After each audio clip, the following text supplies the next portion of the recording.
আজকের সম্মানিত প্রধান অতিথি বাংলাদেশ জামাত ইসলামী মনোনীত দিনাজপুর ১ আসন বীরগঞ্জ কাহারোলবাসীর হৃদয়ের স্পন্দন ২৮টি মিথ্যা মামলায় বারবার কারা নির্যাতিত সাবেক কেন্দ্রীয় যথেষ্ট পরিমাণ টাকা আছে তো আর কি জনগণনন্দিত নেতা জননেতা মতিউর রহমান।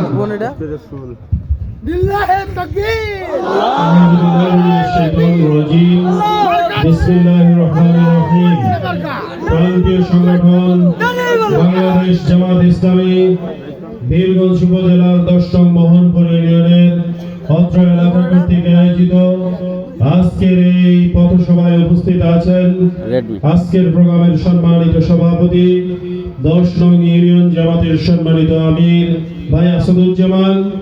উপস্থিত আছেন বাংলাদেশ জামাত ইসলামী দিনাজপুর জেলা কর্মপরিষদ সদস্য, দিনাজপুর জেলার অফিস সম্পাদক, এই এলাকার কৃতি সন্তান শহীদুল ইসলাম খোকন ভাই।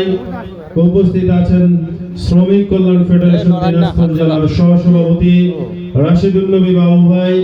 উপস্থিত উপজেলা কর্মপরিষদ সদস্যবৃন্দ, ইউনিয়ন দায়িত্বশীল ভাইরা, সাংবাদিক বন্ধুগণ, সামনে উপস্থিত আমার প্রাণপ্রিয় ভাইরা, আসসালামু আলাইকুম ওয়া রাহমাতুল্লাহি ওয়া বারাকাতুহু। ওয়া আলাইকুম আসসালাম। অন্যান্য ধর্মাবলম্বীদের জানাই আদাব, আন্তরিক শুভেচ্ছা ও অভিনন্দন। কেমন আছেন আপনারা? সম্মানিত উপস্থিতি, আমরা মূলত চাই আগামী দিনে এমন একটা বাংলাদেশ হবে যেই বাংলাদেশের মধ্যে দুর্নীতি থাকবে না। আমরা চাই এমন একটা বীরগঞ্জ কাহারোল, যেই বীরগঞ্জ কাহারোলে ব্যবসায়ীরা নিরাপদে ব্যবসা করবে, কোনো চাঁদাবাজি থাকবে না। আমি চাঁদাবাজদের উদ্দেশ্যে বলবো, চাঁদাবাজ আসলে কোনো সম্মানজনক পেশা না। তোমাদের হয়তো অর্থনৈতিক কিছু ইনকাম হয়, কিন্তু তোমাদেরকে কেউ পছন্দ করে না। তাই আমরা তোমাদের পছন্দনীয় পেশা তোমাদেরকে দিতে চাই। তোমরা আমাদের কাছে সারেন্ডার করবে, আমরা তোমাদেরকে তোমাদের কর্মসংস্থানের জন্য অর্থ দিয়ে, পুঁজি দিয়ে ব্যবসার ব্যবস্থা করে দেব। কিন্তু বীরগঞ্জ কাহারোলের ব্যবসায়ীদের কাছে ১ টাকাও চাঁদাবাজি করতে দেব না। সংগ্রামী ভাই বন্ধুরা, একটা এলাকার উন্নয়ন করতে হলে এলাকার নিরাপত্তা নিশ্চিত করতে হয়। আমরা বীরগঞ্জ কাহারোল নিয়ে ভাবি, বীরগঞ্জ কাহারোলকে আগামী দিনে একটা উন্নয়নের শিখরে নিয়ে যেতে চাই। তাই ব্যবসায়ীদের নিরাপত্তা নিশ্চিত করার জন্য আমরা 100% ব্যবস্থাপনা রাখবো ইনশাআল্লাহ। বীরগঞ্জ কাহারোলে সবচাইতে বেশি মানুষ বসবাস করে যারা যে ইনকামের সাথে জড়িত, সেটা হচ্ছে আমাদের কৃষি ব্যবস্থাপনা। কৃষির সাথে জড়িত একজন শিক্ষক শিক্ষকতার পাশাপাশি কৃষি কাজ করে, ব্যবসা করে, ব্যবসার পাশাপাশি কৃষি কাজ করে। আমরা এই কৃষকদের যেন উন্নয়ন হয়, কৃষকরা সবচাইতে বেশি কষ্ট পায় কৃষি পণ্য উৎপাদনের জন্য। যে পণ্য সামগ্রী দরকার, যে সারের প্রয়োজন দরকার, যে বীজের প্রয়োজন দরকার, নির্ধারিত সময় তারা পায় না। টিএসপি সারের দাম সরকার নির্ধারণ করে দিয়েছে ১৩৫০ টাকা। আপনারা কত দিয়ে কিনেন? ২২০০-২৩০০ টাকা দিয়ে। কেনার পরে মানে রিসিপ্ট দেয়, বলে কি বলে যে সারের যে সংকট, পাওয়া যায় না, তুই যে পাইছিস তোর কপাল, এই কথা বলে না? আমরা তখন মনকে একদিন লাগে স্লিপের জন্য, আরেকদিন লাগে সিরিয়াল নিয়ে সার পাওয়ার জন্য। তারপরে সার যখন পাই না, তখন আমরা কৃষকদের সাথে, এই ডিলারের সাথে যায়, ঝগড়া মারামারি শুরু হয়ে যায়। আসলে সারের ডিলারের এখানে কোনো প্রবলেম না, প্রবলেমটা হচ্ছে আমাদের সিস্টেমে। আমার কথা হচ্ছে, যদি সংকট থাকে তাহলে তো পাওয়াই যাবে না। নির্ধারিত মূল্য থেকে ৮০০-১০০০ টাকা বেশি দিলে পাওয়া যাবে, নির্ধারিত মূল্যে পাওয়া যাবে না।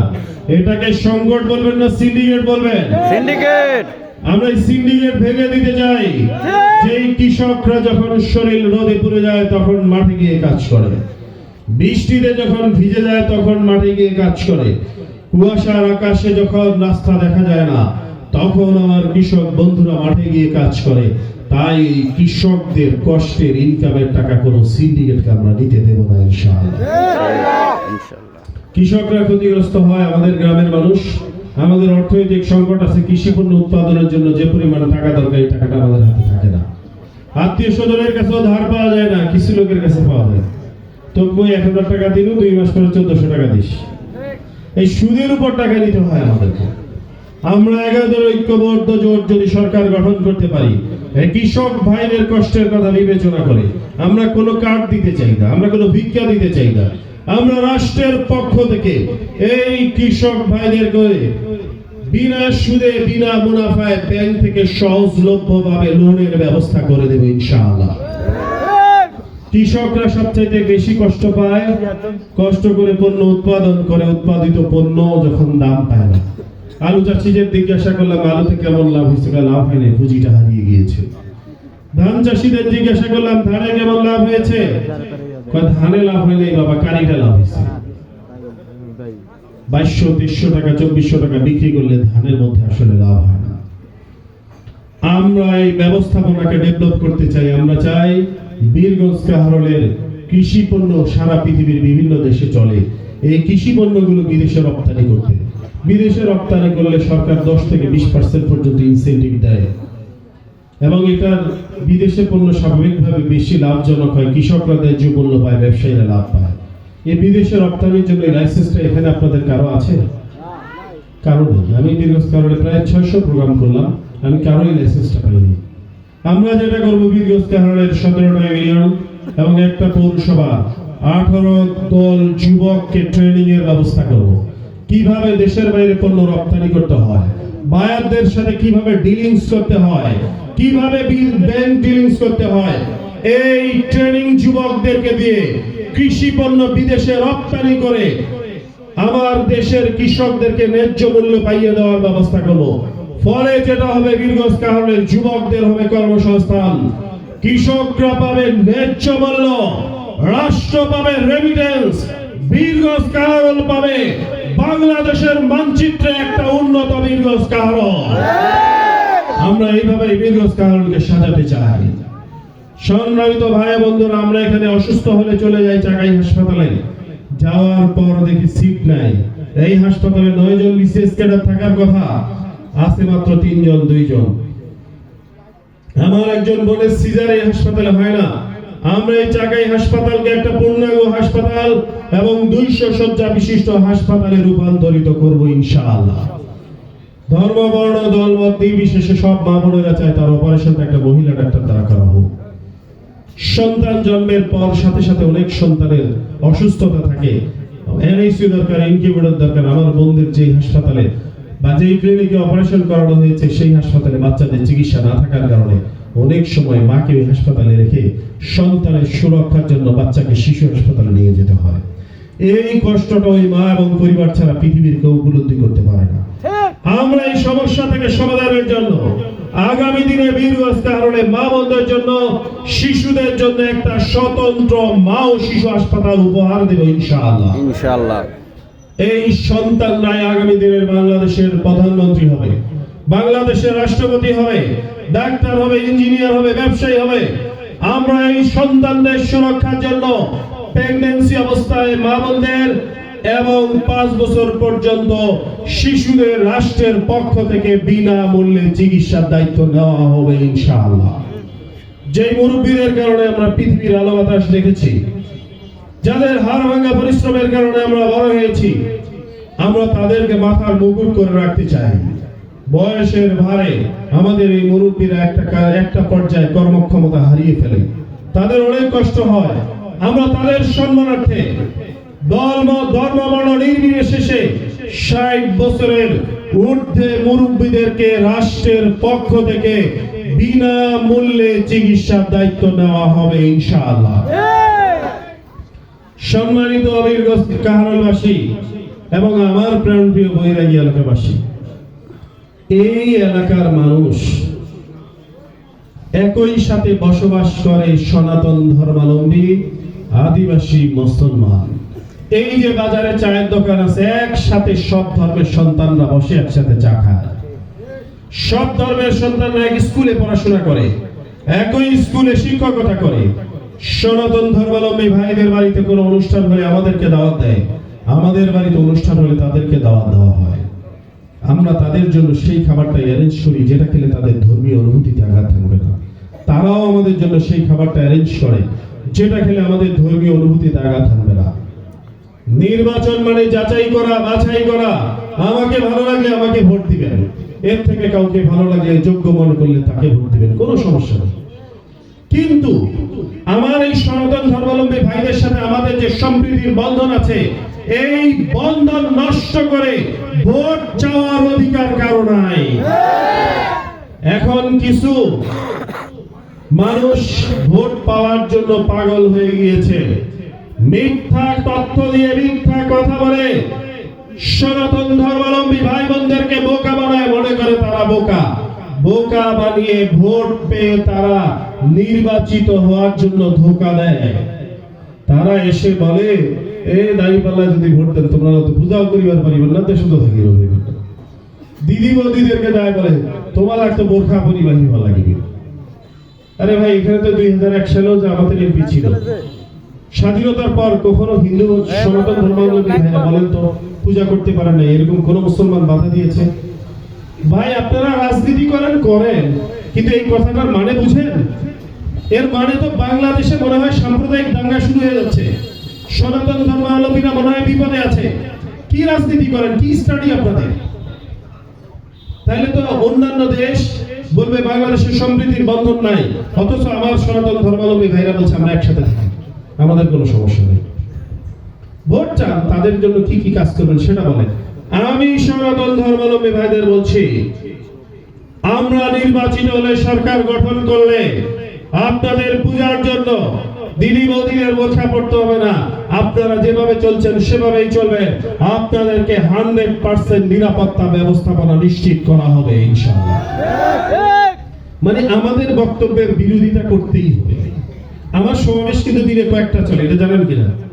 এই এখানে একটা সমাবেশ চলছে, আরেকটা আরেক পাশে চলতেছে, ওখানে আমাকে গালি দেয়, গালি দিলেও তো আমার নামটা বলে। প্রচার হচ্ছে না, ওটা কিন্তু একটা প্রচার। আর যখন গালি দেয় তখন তো মানুষ বুঝে মতিউর ভাই কি কথা বলছে, আর ওই স্টেজের বক্তব্য যারা দিচ্ছে সেই বক্তারা কি কথা বলছে। এই দুটো পার্থক্য করার জ্ঞান আমার বীরগঞ্জ কাহারোলের সাধারণ মানুষের আছে।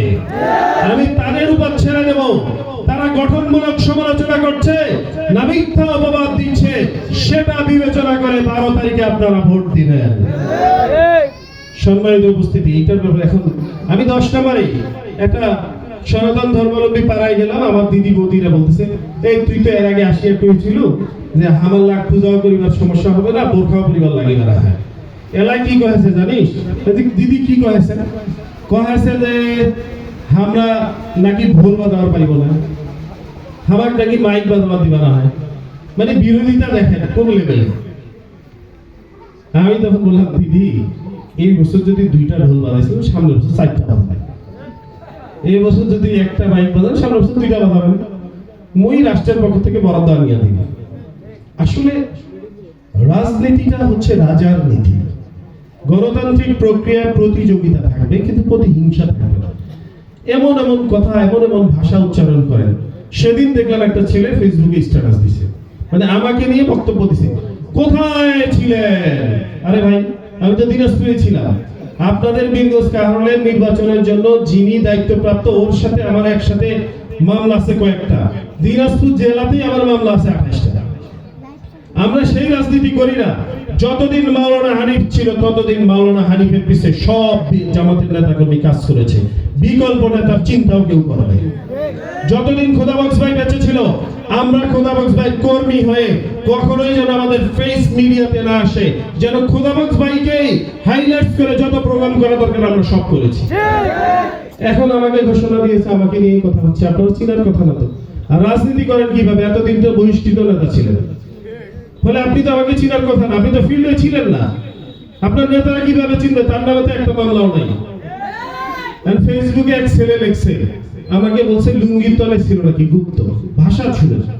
এখন এই ছেলে লেখছে যে মতির ভাইয়ের নামে তো 28টা মামলা আছে, আর আপনাদের নেতার নামে তো একটা মামলাও নাই।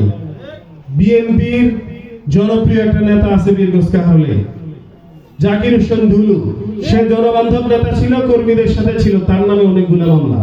তাহলে কি আপনাদের নেতা জাকির হোসেন ধুলুর লুঙ্গির তলে বসেছিল, ওই জন্য মামলা খায় নাই? এরপরে এই ছেলেকে আমি সাথে সাথে ফোন দিয়ে বললাম, বাবা এগুলা লিখিও না, কারণ ওরা লিখুক, আমরা এগুলো লিখবো না। তার মানে কি ছেলেরা কিন্তু আমরা যদি কন্ট্রোল না করতাম, ওদের কাছে কিন্তু ভাষা আছে, তখন কি আপনাদের শুনতে ভালো লাগতো? আপনার কি সম্মান থাকতো? আমরা সম্মান করতে শিখেছি।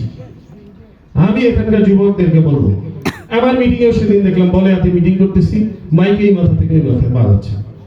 আমি তো বলে দিয়েছি যেখানে মঞ্জু ভাইয়ের প্রোগ্রাম হবে সেখানে কোনো মাইক বাজাবো না, কারণ এটা রাজনৈতিক সৌন্দর্য। একটা মানুষ সমাবেশ করতেছে, জনসভা করতেছে, সেখানে মাইক বাজানোর দরকার কি? আমার ভোট যারা দেওয়া দিবে, কিন্তু ওখানে যায় মাইক বাজাইতে হবে, ওখানে মিছিল গেলে নীরবে মিছিলে যাবেন, ওই সময়টা ওখানে স্লোগান দিবেন না, কারণ একটা নেতৃত্ব যে বক্তব্য দিচ্ছে, সম্মানিত মানুষ, সবাই সম্মানিত, শুধু মঞ্জু ভাই না, যে কোনো প্রার্থী যখন সমাবেশ করবে তাদের সমাবেশটাকে শ্রদ্ধা করতে শিখতে হবে। এই যে বাচ্চারা, এরা কার কাছে শিখবে? আমাদের কাছে শিখবে। তাই আমিও এখানে বলছি, ওনাদের যদি এরকম প্রোগ্রাম থাকে আপনারা অবশ্যই শ্রদ্ধা করবেন। ওই জায়গাটাতে মাইকিং করার দরকার নেই, মাইক বন্ধ করে সুন্দরভাবে কথা বলবেন। বিভিন্ন জায়গায় দেখি আমার পোস্টার ছিঁড়ে ফেলছে, পৌরসভার অফিসের সামনে পোস্টার ছিঁড়ে ফেলছে, দাড়ি পাল্লাটা ভাঙিয়ে দিছে, আমার চোখটা কাটা করে দিচ্ছে। আরে ভাই, আমার পোলা ভাই তো খুব গরম, ভাই এটার একটা কমপ্লেন করতে হবে, এই করতে হবে। আমি শুনো, এই ব্যানার ছিঁড়া রাজনীতি বাংলাদেশের মানুষ এখন আর খায় না। বীরগঞ্জ কাহারোলে যদি সব ব্যানার ছিঁড়ে ফেলে, একটাও যদি না থাকে, আপনাদের হৃদয় থেকে মতিউর রহমানের নাম আর দাড়িপাল্লার মার্কার নাম কি ভুলাইতে পারবে? তাহলে সমস্যা কোথায়? তাদের হিংসা থাকলে থাকুক। আমি বলেছি, যদি তাদের কোনো ব্যানার পোস্টার ছিঁড়ে যায়, তাহলে ছুটে যায়, দড়িটা কিনে লাগাই দিবেন, আমার কাছে টাকা দিবেন। আমি বীরগঞ্জ কাহারোলের রাজনীতিকে অস্থিতিশীল করতে চাই না। আমি চাই সম্প্রীতির বন্ধনের একটা বীরগঞ্জ কাহারোল তৈরি হোক। আমরা শ্রদ্ধা করব, আমাদের কাছে আমাদের নেক্সট জেনারেশন শিখবে। আমরা তরুণ প্রজন্মের নেতৃত্ব দিচ্ছি। আমরা এই বস্তা পচা রাজনীতি আমরা পছন্দ করি না। ইনশাআল্লাহ আপনারা আমার জন্য দোয়া করবেন। আগামী দিনে যদি আমি এমপি হই, বীরগঞ্জ কাহারোলের যে 5 জন প্রার্থী আরো থাকবে, তাদেরকে সাথে নিয়ে বীরগঞ্জ কাহারোল উন্নয়ন করবো ইনশাআল্লাহ। সম্মানিত উপস্থিতি, এই হিংসা থেকে আমাদের বের হতে হবে। এই কারণেই কিন্তু আমাদের দেশ অনেক পিছিয়ে গিয়েছে। এমন কিছু বক্তব্য আমাদের শুরু হয় নির্বাচন আসলে।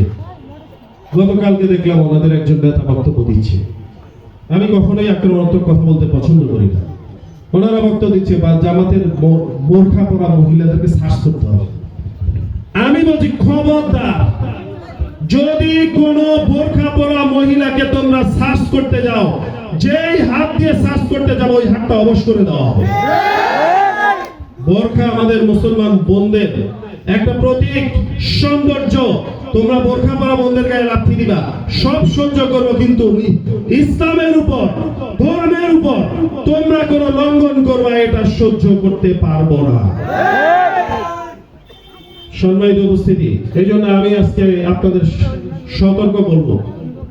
আমি মনে করেছিলাম শান্তিপূর্ণ একটা নির্বাচন হবে, কিন্তু গতকালকে থেকে তাদের বক্তব্য শুনে আমার কাছে মনে হচ্ছে তারা বিভিন্ন পরিকল্পনা নিচ্ছে।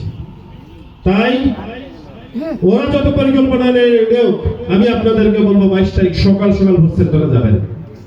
12 তারিখে সকাল সকাল ভোট সেন্টারে যাবেন। ওনারা তাহাজ্জুদের সময় যাইতে বলছে, আপনাদের তাহাজ্জুদের সময় যাওয়ার দরকার নাই, কারণ ওটা রাত 3টায়। ফজরের নামাজটা পড়তে হবে বাবা, কারণ এটা ফরজ। ফজরের নামাজ পড়বেন, খাওয়া দাওয়া করে ভোট সেন্টারে যাবেন। যাওয়ার পর কেউ যেন দখল করতে না পারে, কোনো মারামারি চিন্তা করা যাবে না, কিন্তু কেউ যেন মারামারি করে দখলদারিত্ব করতে না পারে, এই জন্য প্রস্তুতি নিয়ে যাইতে হবে। কারণ অনেকদিন পর নির্বাচন হচ্ছে, শুধু ভোট দিয়ে চলে আসা যাবে না।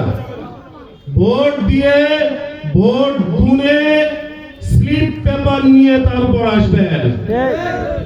আর কোথাও সমস্যা হলে আমরা প্রশাসনের সাথে কথা বলেছি, 85টা সেন্টারে সিসি ক্যামেরা থাকবে, 75টাতে 85টাই বডিয়ন ক্যামেরা থাকবে। সিসি ক্যামেরাতে এক পাশে দেখা যায়, আর বডিয়ন ক্যামেরা চারিপাশে দেখা যায়। ফলে যদি কোনো সমস্যা হয় আমাদের সেন্ট্রাল মনিটরিং টিমে আপনারা জানাবেন, আমরা প্রশাসনের সাথে কথা বলবো। ওরা গায়ে হাত তুলুক, আপনারা গায়ে হাত তুলবেন না, আমরা আইন তুলে নেব না।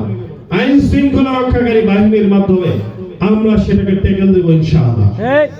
আমি আইন শৃঙ্খলা রক্ষাকারী বাহিনীর সাথে কথা বলেছি, যেন আমাদের বীরগঞ্জ কাহারোলের এই নির্বাচনটা, বিশেষ করে ছোট বাচ্চা থেকে মুরব্বী সবাই একটা উৎসব দীপনার মধ্যে দিয়ে যাচ্ছে। ফলে এই উৎসব দীপনার মধ্যে কেউ যেন ভোট চুরি করতে না পারে, এই জন্য সবাইকে সতর্ক এবং প্রস্তুত থাকতে হবে। সম্মানিত উপস্থিতি, আমি গতকালকেও আপনাদের জনসভায় বলেছি 10 নম্বর ইউনিয়নের অনেকগুলো রাস্তা পাকা হয় নাই এখনো। আজকে যেহেতু অনেক রাত হয়ে গিয়েছে, আমি এই সব রাস্তার তালিকা করেছি। ইনশাআল্লাহ 10 নম্বর ইউনিয়ন হচ্ছে আমার হৃদয়ের ইউনিয়ন। 2001 সালে আমাদের কাফি সাহেবকে সবচেয়ে বেশি ভোট দিয়েছিল 10 নম্বর ইউনিয়ন থেকে। 2008 সালে মাওলানা হানিফকে সবচেয়ে বেশি ভোট দিয়েছিল 10 নম্বর ইউনিয়নে। 18 সালে 11টা পর্যন্ত ভোট হয়েছে, তখনও পর্যাপ্ত পরিমাণ ভোট পেয়েছে 10 নম্বর ইউনিয়ন। এই কারণে ইউনিয়নের লোকজনকে অনেক কম পছন্দ করে, রাস্তাঘাট কম উন্নয়ন হয়েছে। এবছরও দাঁড়িপাল্লার উন্নয়ন, দাঁড়িপাল্লার বিজয় সূচনা হবে 10 নম্বর ইউনিয়ন থেকে ইনশাআল্লাহ। আর আমার উন্নয়নের কাজ শুরু হবে 10 নম্বর ইউনিয়ন থেকে। এখানে পূজা মণ্ডপের, যে আমি পূজার সময় এসেছিলাম, পূজা মণ্ডপের সংস্কার দরকার। আপনারা দোয়া করবেন আগামী দুর্গা পূজায় যেন আপনারা সংস্কার করা একটা বিল্ডিং এ পূজা করতে পারেন, সেই ব্যবস্থাপনা আমরা করব ইনশাআল্লাহ। সম্মানিত উপস্থিতি, আমাদের এখানে আমি প্রত্যেকটা শিক্ষা প্রতিষ্ঠানে গিয়েছি। অনেকগুলো শিক্ষা প্রতিষ্ঠানের অবকাঠামো এখনো হয় নাই যেখানে আমার সন্তানরা পড়াশোনা করে। আমরা এই শিক্ষা প্রতিষ্ঠানের অবকাঠামো গুলো করে দেওয়ার চেষ্টা করব ইনশাআল্লাহ। কারণ শিক্ষা ক্ষেত্রে সবচেয়ে গুরুত্ব দেব, কারণ এই সন্তানরা সেখানেই পড়াশোনা করে শিখবে। আমরা এই সন্তানরা যেন বেকার না থাকে, বললাম দেশের বাইরে পণ্য পাঠাবো। যারা মাদকাসক্ত তাদেরকে গ্রেফতার করবো না, তাদেরকে মাদক মুক্ত করার জন্য প্রথম যে কাজটা করবো, তাদেরকে কর্মসংস্থান হাতে তুলে দেবো, কারণ ওরা আমাদের সন্তান। দ্বিতীয় কাজ যেটা করা হবে, যেই পথ দিয়ে মাদক ঢুকে সেই পথ বন্ধ করে দেওয়া হবে। এবং মাদক ব্যবসায়ীদেরকে বলবো, তোমরা ফেব্রুয়ারি মাসের 28 তারিখের মধ্যে সিলিন্ডার করো, তোমাদেরকে বিকল্প ব্যবসার ব্যবস্থা করে দেওয়া হবে। কিন্তু বীরগঞ্জ কারণে কোনো মাদক ব্যবসা করতে দেওয়া হবে না ইনশাআল্লাহ। আমরা মসজিদের ইমাম, মুয়াজ্জিন, শিক্ষক, পুরোহিত সবাইকে দিয়ে তরুণ প্রজন্মকে মাদককে ঘৃণা করতে শেখাবো। বাংলাদেশ জামাত ইসলামীতে একজন রিকশা চালক আছে, ভ্যান চালক আছে, দিনমজুর আছে, শিক্ষিত মানুষ আছে, ছাত্র আছে, ছাত্রী আছে, কিন্তু মাদক ব্যবসায়ী নাই। মাদক ব্যবসায়ী তো দূরের কথা, জামাতের কোনো নেতা কর্মী মাদক সেবন করে না। আমরা ইথিক্যাল প্র্যাকটিস করার মাধ্যমে বাংলাদেশে এই জায়গায় সাকসেস হয়েছি যে আমাদের জামাত নেতা কর্মীদেরকে মাদক মুক্ত রাখতে পেরেছি। অ্যাডমিনিস্ট্রেশন ক্ষমতা আসলে আমরা বীরগঞ্জ কারণের সকল যুবককে মাদককে না বলতে শিখিয়ে মাদক মুক্ত বীরগঞ্জ কারণ করবো ইনশাআল্লাহ। এখন বলবেন যে ভাই এত চাকরি পাবেন কই? আমরা এই তরুণ যুবকদের এক্সপোর্টার হিসেবে বাড়িয়ে উদ্যোক্তা বানাবো। আমরা বীরগঞ্জ কারণের পণ্য যেন বিদেশে রপ্তানি করা যায়, এই জন্য কৃষি বান্ধব একটা ইপিজেড গড়ে তুলবো। এক ইপিজেডে 30 থেকে 40 হাজার তরুণ প্রজন্মের কর্মসংস্থান হয়। এইটা বক্তব্য দেওয়ার পর বিরোধিতা করছে। তাই ইপিজেড বুঝেন, মোদির ভাই বীরগঞ্জ কারণের সবাইকে কর্মচারী বানাবে, মানে মাথায় মানে কি আছে?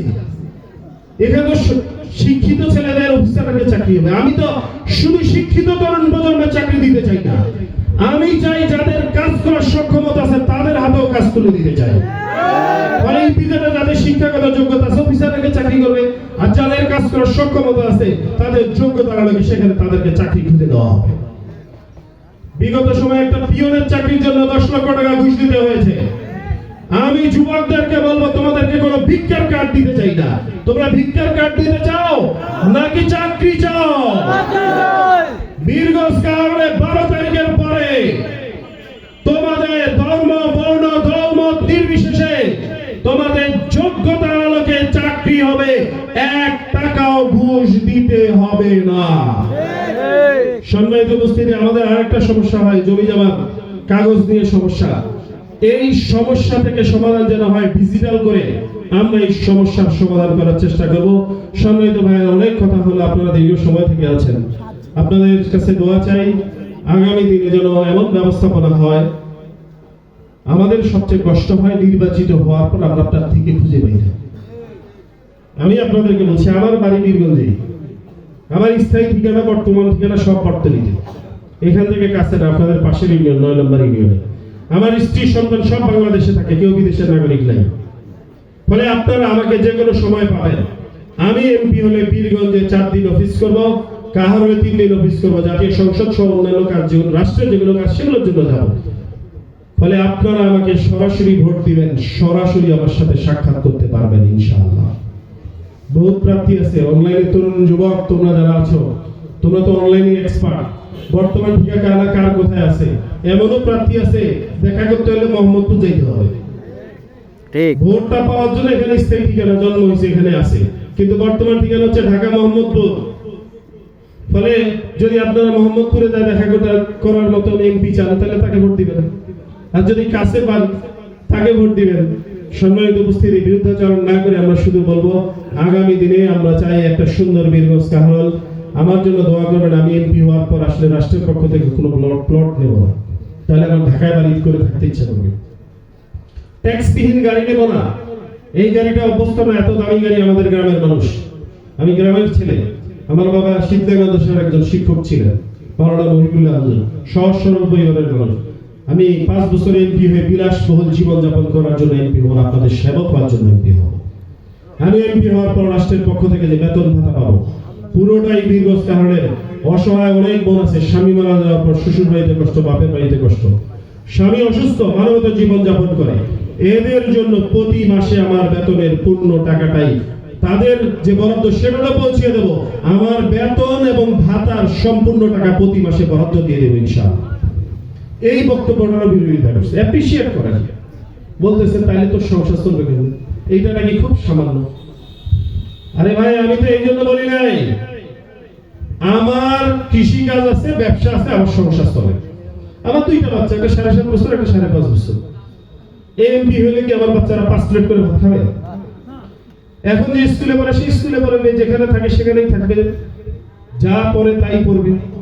কিন্তু আমি আমার বাচ্চাদেরকে সেই বিলাসবহুল জীবন যাপনে নিয়ে যেতে চাই না, যেন আমার এলাকার বাচ্চাদের কাছ থেকে সে দূরে সরে না যায়। আমার জীবনযাত্রা এত উন্নত করতে চাই না যেন আপনাদের কাছ থেকে আমার মধ্যে দূরত্ব সৃষ্টি হয়। এখন যেভাবে চলছি, নির্বাচিত হওয়ার পর সেভাবেই চলবো ইনশাআল্লাহ। আপনাদেরকে সাথে নিয়ে আগামীর সুন্দর বীরগঞ্জ কাহরল নির্মাণ করব, এই আশাবাদ ব্যক্ত করে আপনাদের সবাইকে ধন্যবাদ জানিয়ে 12 তারিখ সকাল সকাল ভোট সেন্টারে গিয়ে, মার্কাটা মনে আছে তো? কি মার্কাটা? দাঁড়িপাল্লায় ভোট দিবেন। আরেকটা ভোট দিতে হবে রাষ্ট্র সংস্কারের জন্য, কি? হ্যাঁ, দেশ পুনর্গঠনের জন্য। রাজার ছেলে রাজা নয়, আমার গ্রামের একটা ছেলের জন্য প্রধানমন্ত্রী হতে হয়। সেই সুন্দর একটা রাষ্ট্র নির্মাণের জন্য হাতে ভোট দিবেন। সবাইকে ধন্যবাদ। আসসালামু আলাইকুম ওয়া রাহমাতুল্লাহি ওয়া বারাকাতুহু। ধর্মনবীদের আদাবন্তরিক শুভেচ্ছা ও ধন্যবাদ।